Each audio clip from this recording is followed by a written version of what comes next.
এই 4টা মাস নবী বললেন সম্মানিত। জিলকদ মাস, জিলহজ, মুহররম এবং রজব, এই 4টি মাস হলো সবচেয়ে সম্মানিত।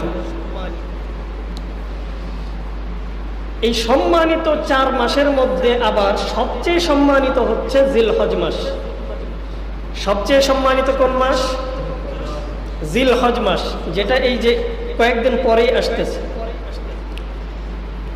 4 মাসের মধ্যে সবচেয়ে সম্মানিত, 4টি মাস তো সম্মানিত, 12 মাসের মধ্যে 4 মাস সম্মানিত।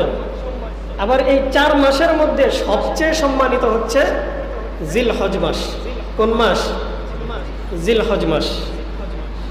নবীজি সাল্লাল্লাহু আলাইহি ওয়াসাল্লাম হাদিসে পাকে বলেন,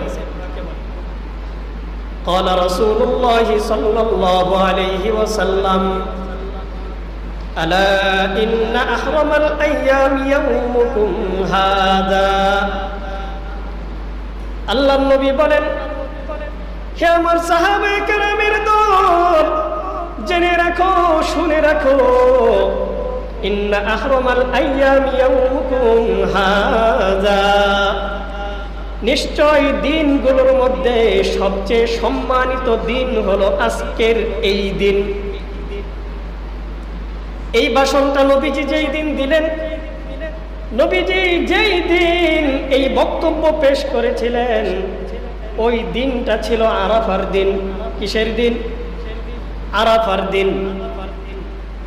আরাফার দিন নবীজি আরাফার ময়দানে লক্ষ সাহাবায়ে কেরামের সামনে নবীজি এই ভাষণ প্রদান করেছিলেন।